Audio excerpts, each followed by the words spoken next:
And we're back on this Friday morning. Where you been? Did you miss me? Had to get some fresh air. It's raining, raining, raining. It's going to be raining for the next 7 days. It's not raining right now in Athens, but it will start up again. High temperatures today around 85, low of 68. Keep an umbrella close today. You'll need it, as well as tomorrow. High temperatures of 85 and low of 70. Look at the forecast. We really can't say anything other than rain is going to stick around. And what is it that EAS system says? If you see a puddle, turn around. Don't drown. I don't know, but that thing got annoying yesterday. That's ridiculous. Yeah, if you see a careful. puddle, turn around. Well, how deep do you think the freaking thing's going to be? Hey, I just, Father's Day's coming up next week up in New York. York County, if it's New York or not, it says York County. York County Domestic Relations Agency sent out a text Wednesday asking dads to, quote, make child support payments. The text angered members of the Daddy Project of York, Pennsylvania, aimed at helping men be positive role models. That's offensive. I know I'm involved in my child's life in whatever way possible, said Ricardo Reyes. He must owe a bunch. I know there's some deadbeat dads out there, but others are working hard. Said the message wasn't meant to offend anyone, and a similar would be sent on Mother's Day. Well, first of all, let me say something about this. Offensive. There I tell you what's no offensive. excuse. You idiots that don't pay child support. No excuse. And I got a kid that's the same way. If you don't pay child support, you need to have your butt in jail, okay? Plain and simple. As they say, and we're going to try to run some of that video, they're going to do a thing with churches, as Tim Anderson said out that day in Dusty when we had that men's conference, man up, fools. Man up. You helped make the baby. That's right. Yeah, man up. They got mad because didn't pay child support because they sent reminded them. Yet they're probably you think they're staying at home, not doing anything, the ones they paying child support. There is no excuse for not paying. Believe me, when you've paid enough of it as I have, you pay it too, idiots. Huh? I'm just saying. I am just saying. I wanted to talk about this lady who was an only child. Yeah. Grew up an only. I got to find it. She grew up an only child.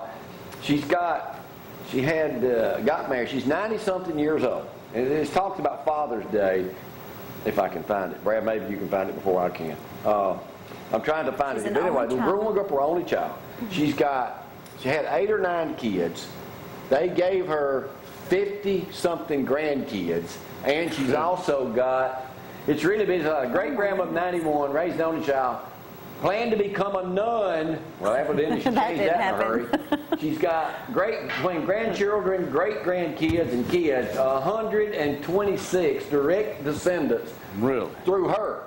That woman right there. Wow. That's a really pretty good friggin' story. It is. An only child. What happened to you, Tom? You was the only child. You're slacking. And I got only one. Well, maybe Mac will have 1,000 children. Yeah. She's got one. Tom, you better get busy. Well, I was too late now. Well, you never know. Let's take one of these. Huh? No, it has nothing to do with that. Sometimes things are taken care of. That's pretty, that's out there. Hey, let me do it, dear Jamie. I saw this paper this morning. This goes to tell you the mentality of some of the kids today. No offense to that lady there. And this is a dear Jamie. It says, stepdaughter doesn't want to work. Said, my adult stepdaughter doesn't want to work. Her main goal in life is to drink, smoke pot, and pass out naked on the beach. Sounds like my kind of woman. Well, wow. She inherited 2 family houses, Frank, and essentially threw them away by not paying the mortgages and having parties with the money she collected as rent. The woman falls off the face of the earth until she needs something. Her father and I are just getting our finances back, and now she didn't even know we had moved out of state looking for new jobs. And now she wants us to take her in and help her. She's 43 years old, and we absolutely cannot afford to help this woman. And then it says here, what do we do about a kid, somebody like this? Is that in Colorado? They're no longer a kid if they're 43 years old. That's my type woman. She got 2 kids. That's my type woman. Drunk on the beach? Naked, passing out on the beach. A little bit gritty, but hey. It's not what we do when we go to the beach. She ought to get together with a woman with a train. Kind of go from there. All right. Which was this pretty past odd. Sunday down at Lindsay Lane and Dusty, appreciate him being with us this past Wednesday. Dusty announced plans that and Gloria mentioned this again yesterday talking to somebody. Dusty's going to go back to 2 services starting August 10th, something like that. I think so. And the first service is going to be starting at 8:45, and he's talking about it's going to be youth-oriented. Because somebody like The Rock does it, but nobody in Athens really does it. Right. Well, the same thing he talked about the dwindling number of Baptist churches. There's a huge article in the Decatur Daily this morning. It says the nation's largest denomination saw membership decline for the 7th straight year, Tom. The report by the Southern Baptist Convention says that membership was down to like a little over 15 million from almost 16 million before. A decrease, but the decrease was a little less than 1%. That's not what really concerns them. Weekly church attendance decreased more than 2%, falling to like 5.5 million, but also noted that only 1.5% decreased the number of baptisms. Last year, Southern Baptist only baptized basically 310,000, which was unusual up. Usually, you know, they Does it say what it normally is? Well, it doesn't. I don't have time to read all that. Well, what Dusty was talking about, though, is younger people aren't going to church. So, you know, it all goes back to that. So, you know, we've still got all that video. We went to that Man Up conference. I'd like to share a little bit of that with y'all right now. Urge y'all to get out and start going on a Sunday, especially get the young people to go. Get them down to wherever, but Lindsay Lane would be one of the places, especially coming up in August when Find a church you Dusty like. starts this new thing. Let's go to some of that video. Let me take a well-deserved break since it's been kind of a 1-2-man show up here this morning. You did good, We'll be Tom. back just a second. Y'all hang on.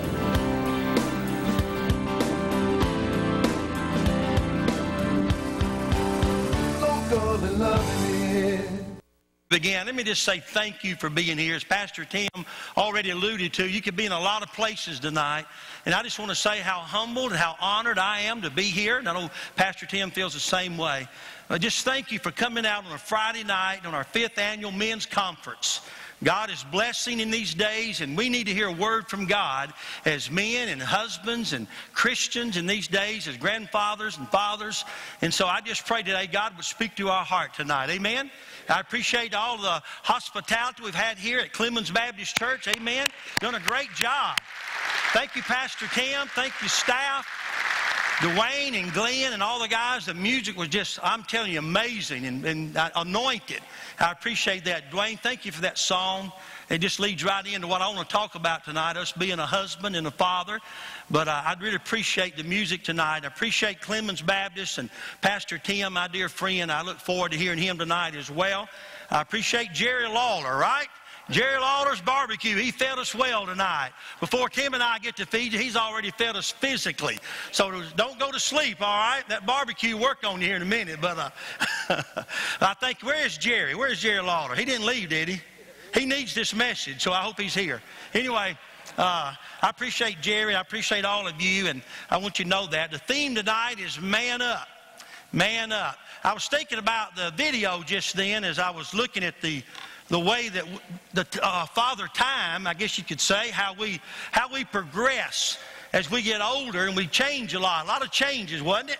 We all been changed. A lot of you've changed. It's good to see a lot of my buds here tonight. I know most of you here tonight, a lot of you, and get to see you and just get reacquainted with you. And I just want you to know how much I love you and how honored and humbled I am to be here and leading in this conference. And I thank you for being here as well. You know, I have 6 grandchildren, and I do have pictures. I have more, all right? And you saw my grandchildren there with my lovely wife, Patsy. And I've learned a lot from my grandchildren. I learned how to text. I'm on cyberspace. That's dangerous. But I've learned about texting now, and I do a lot of texting. My grandchildren, if I want to talk to them, I have to text. They don't answer the phone. They don't even have a phone except for their cell phone. But I have to text them. They don't even like to talk on the phone. And so we're always texting. I got a text from one of them went out to eat, and they said, Pop, I want a hamburger and french fries. They're sitting right there at the table. And just text me. Tell me what they want. I mean, it's just a different generation, isn't it? And so us as senior adults, Jamie, we have to know how to text now. And by the way, Jamie's blocking the clock, so if I go over, it's his fault, all right? It's right under his legs. I'm just glad it's not behind his head. Amen?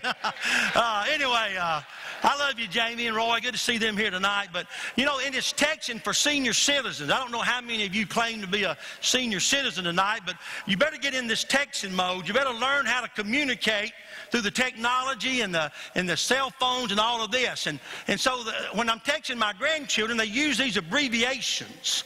You know, you've seen those abbreviations, and I don't have a clue what some of them are. Now, they call me Papa, and they'll call me Papa and give me about 3 letters there, and I say, well, what's this? They can't even spell. But these things are, they're just little abbreviations. And so I found out for senior adults, when you learn to text, we got our own abbreviations, right? Like BBF. You know what that means, don't you? BFF, I think it is, right? BFF. BFF. See, I can't even spell either. BFF, which means best friend fainted for senior adults. Or BYOD. You know, young people know what that is, but in the senior world, it's bring your own Depends. You know, you text them at the bottom, BYOD. Bring your own Depends with you tonight. I hope you did, all right? And then CBM, covered by Medicaid. Here's another one. LMDO. You know, they'll end those texts, they'll have LMDO or something like that. Laughing my dentures out. They have like laughing my butt off. For us, it's laughing my dentures out. And then here's a good one. I like this one. GGPBL. For senior adults, that means gotta go, pacemaker, battery low. All right. But anyway, it is a different world today.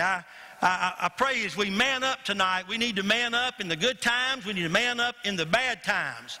It's like this guy went in the doctor's office and he sat down. The doctor sat him down and said, listen, bud, I got some good news and I've got some bad news. Heard that before, hadn't you? He said, well, Doc, give me the good news first. He said, what do you want, the bad news first or good news? He said, Doc, just give me the good news first. And so the doctor said, okay, Joe, your test came back and you have 3 days to live.